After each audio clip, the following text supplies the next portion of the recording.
For years, we've been told that meditation is the key to everything: peace of mind, clarity of thought, stress reduction, even enlightenment.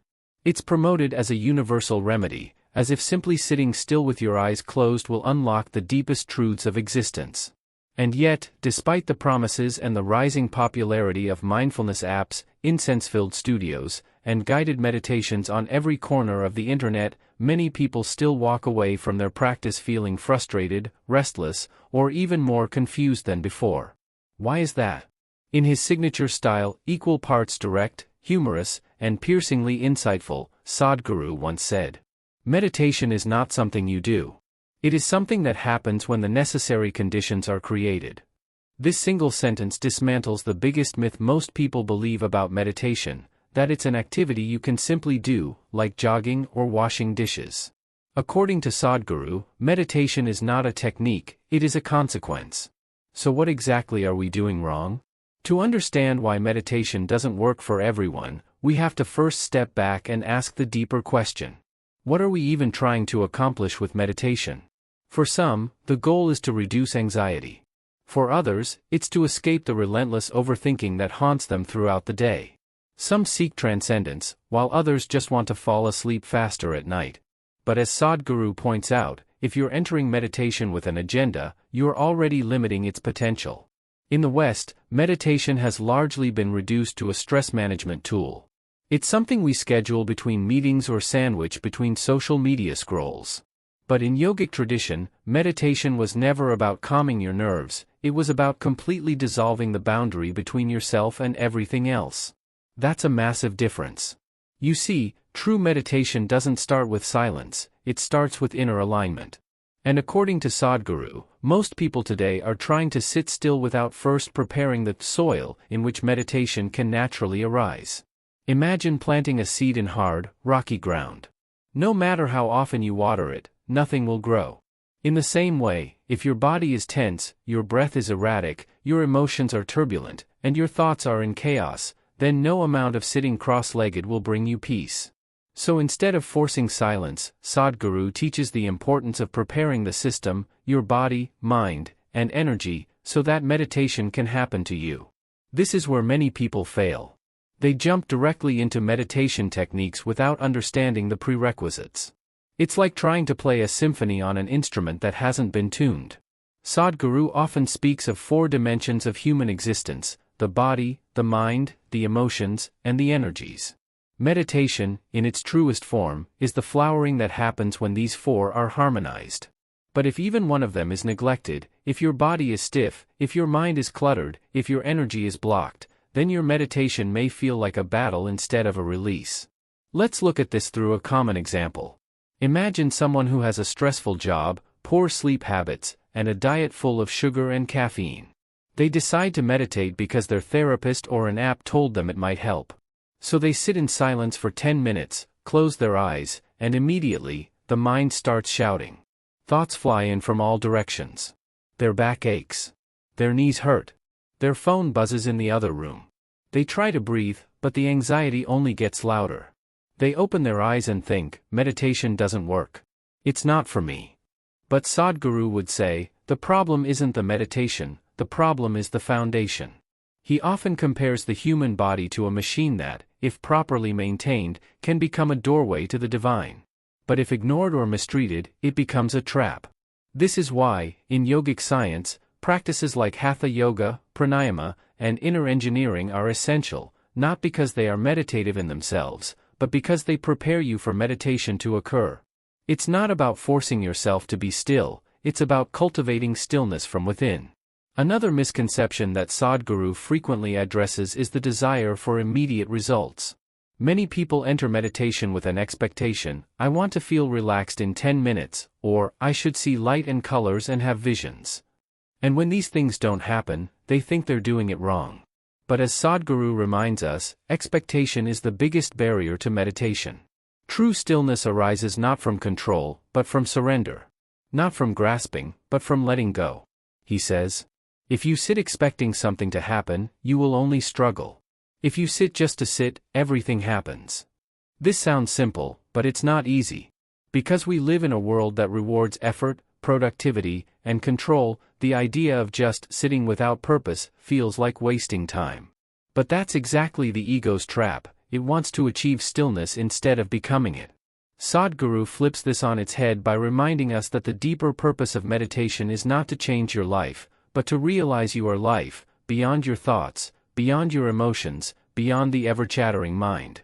In many of his talks, he shares the analogy of a muddy pond. If you try to still the water with your hands, it only gets more disturbed. But if you simply leave it alone, over time, it clears by itself. That's meditation. It is not an action, it's a state of being. But to reach that clarity, one must first understand the difference between restlessness and readiness. So how do we prepare ourselves for real meditation? If sitting still and forcing silence doesn't work, then what does? Sadhguru often emphasizes that the key lies in creating the inner conditions that naturally lead to meditativeness. This preparation isn't about adding more complexity to your life, it's about becoming more aligned with how life already flows. And in the yogic tradition, that begins with the body. First, let's talk about the physical body, or what yogic science calls the annamaya kosha, the sheath of food. If the body is stiff, tired, bloated, or aching, meditation becomes an uphill battle. That's why traditional yogis start with hatha yoga, not to get flexible or toned, but to bring the body to a point of effortless stability. As Sadhguru says, the body should not be a problem. It should sit like a rock, firm and silent. But in today's world, our bodies are often filled with sugar, caffeine, toxins, and tension. Most people try to meditate while their physical systems are in a constant state of agitation. It's like trying to tune into a whisper while someone's shouting next to your ear. If you want to sit still in body, you must first live in a way that supports stillness. Next comes the breath, or pranamaya kosha. The breath is the bridge between the body and the mind. When your breath is shallow, erratic, or unconscious, your mind follows suit. That's why Sadhguru recommends practices like nadi shuddhi or simple pranayama, not because they're spiritual, but because they cleanse the energy pathways of the body and help regulate the flow of prana, or life energy. Most people overlook this step. They think meditation starts the moment you close your eyes. But in reality, if you spend just a few minutes bringing balance to your breath, your ability to enter a meditative state becomes exponentially easier. And then comes the mind, perhaps the most misunderstood aspect of all. According to Sadhguru, most people aren't using their minds, they're being used by their minds. Thoughts come uninvited, dragging them into memories, worries, desires, and fears. And when they sit to meditate, the mind doesn't suddenly stop. In fact, it often becomes louder. But here's the catch. Meditation isn't about stopping the mind. It's about becoming aware of it, without getting caught. Sadhguru teaches that the mind, like a monkey, becomes restless when resisted. But if you simply observe it without judgment, without clinging or pushing away, its power over you begins to fade. This process is what he calls chit awareness, the dimension of pure intelligence that lies beyond the thinking mind. It's not about analyzing your thoughts, it's about watching them dissolve in the light of attention. And finally, we arrive at the energy body, or Vijnanamaya kosha, the subtle field that governs vitality, perception, and connection with life itself. According to yogic science, if your energy is chaotic or blocked, no matter how still your body or focused your mind is, meditation won't unfold.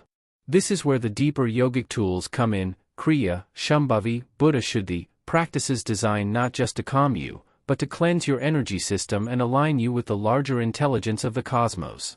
As Sadhguru puts it, you don't have to go in search of truth. If you prepare yourself, truth will find you. Let's step into a real-life analogy. Imagine trying to sleep in a room filled with loud music, flashing lights, and strong smells. No matter how tired you are, your body won't rest unless the environment is right. Meditation is the same. You can't force it.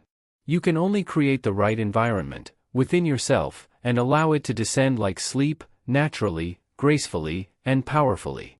This is why Sadhguru doesn't advocate trying to meditate. He says, don't meditate. Just become meditative. That may sound cryptic at first, but here's what it means. Instead of seeing meditation as a 20-minute daily escape, learn to live in such a way that your entire life becomes meditative. How you breathe, how you walk, how you eat, how you respond, all of it can be transformed into conscious action. From that consciousness, meditation becomes not a technique, but a state of being. It's not reserved for monks or yogis. It's available to anyone who's willing to show up with sincerity and awareness. But we must let go of the need to achieve something during meditation. As long as we chase an outcome, peace, bliss, visions, we're missing the point. Meditation is not a goal. It's the ground from which all true transformation grows. Sadhguru warns that one of the biggest obstacles on the spiritual path is this obsession with results. We want proof. We want validation. We want to know that we're doing it right. But as he says, you don't need an experience. You need to dissolve. That statement hits deep, because it calls out the ego's deepest fear, disappearing. And yet, only in that disappearance, in that total surrender, can true stillness emerge. In the end, the reason meditation doesn't work for everyone is not because it's broken, but because we're trying to bend it to fit our chaotic lifestyle, instead of transforming our lifestyle to honor its depth. We treat it like medicine to fix the mind, when really it is a mirror, showing us exactly where we are, and who we are beneath the noise. So if your meditation practice hasn't worked yet, maybe it's time to stop trying to do meditation, and start learning to live in a way that invites it. You don't need more effort. You need more presence. You don't need to silence the mind. You need to stop fighting its voice. And you don't need to look for peace. You just need to stop disturbing what's already there. Now that we've seen why meditation often fails for so many people, not because it's ineffective, but because we misunderstand its nature, the real question becomes, what can we do to create the right conditions? Sadhguru doesn't leave us in the dark. In fact, one of his greatest gifts is clarity, the ability to translate ancient yogic science into actionable steps we can take, even in our busy, modern lives. So here are a few simple yet profound shifts you can begin to make right now, not to force meditation, but to invite it. 1. Start with the body, not the mind. Instead of jumping straight into a cross-legged position and expecting your mind to quiet down, begin your practice with gentle movement. A few rounds of conscious breathing. Some basic hatha yoga postures. Even 5 minutes of mindful stretching can signal to your body that it's time to shift gears. Sadhguru says, your body is not the enemy. It can become the doorway. So treat it with care. Nourish it. Move it. And let it become your ally, not your obstacle. 2. Breathe before you sit. Before you close your eyes, pay attention to your breath. Take a few minutes to breathe deeply and evenly. Try the simple Nadi Shuddhi practice, alternate nostril breathing, which balances the left and right energy channels in the body. You'll notice that the moment your breath becomes steady, your thoughts begin to settle, almost like leaves falling to the ground. The breath is the remote control to the mind. Use it wisely. 3. Drop the agenda. Don't sit to achieve silence. Sit to be with yourself. Even if your thoughts are loud, even if your emotions rise, just watch them. Let them pass like clouds drifting across the sky. Sadhguru reminds us, the only thing you need to do is be still, not just in body, but in resistance. The more you fight, the further you drift. The more you relax, the closer you come. 4. Make meditation part of life, not a task. One of the biggest reasons meditation doesn't work for everyone is because it's treated like a chore. A checkbox. Another thing on the to-do list. But the truth is, real transformation happens not in isolated minutes, but in consistent, conscious living. Sadhguru says, if you walk, walk consciously. If you eat, eat consciously. If you speak, speak with awareness. Then meditation is not something you do. It becomes who you are. In other words, don't chase a 20-minute practice. Build a 24-hour awareness. 5. Be patient. Be playful. Be present. Many people give up on meditation too soon. They try it for a week or two, then decide it's not for them. But anything worth experiencing, anything powerful and real, takes time. Don't approach meditation with the heaviness of effort. Approach it like a child exploring a garden, curious, light-hearted, open. Let the process unfold. Let yourself be surprised. Let the silence find you when you're ready. And remember, just because something doesn't feel like it's working doesn't mean it's not working. Often, the most profound shifts happen beneath the surface, in places you can't yet see. Your stillness, your strength, your clarity, they're already inside you. Meditation isn't about building them. It's about removing what blocks them from rising. In one of his talks, Sadhguru was asked by a young man, "I've been meditating for 6 months. Nothing is happening. What should I do?" Sadhguru smiled and replied, "That's wonderful. Nothing happening means you are not imagining things. Stay with it. Drop your expectations, and something far greater than you can imagine may arise." So if you're someone who's been struggling with meditation, if you've sat in silence and only met noise, don't give up. Don't assume you're broken, or that this practice isn't for you. Instead, shift your approach. Clean the lens, not the sky. Align your inner system, and stillness will become your natural state, not something you chase, but something you are. Meditation is not the goal. Meditation is the fragrance of a well-tended life. Live consciously. Breathe fully. Sit gently. And allow the mystery to unfold. If this message touched you, consider subscribing for more deep insights like this. Comment below and share your own experience with meditation, especially the struggles most people don't talk about. And if you'd like to explore Sadhguru's tools for preparing your body and mind, we've included some links below to guided practices that might help. Until next time, stay present, stay curious, and above all, stay still.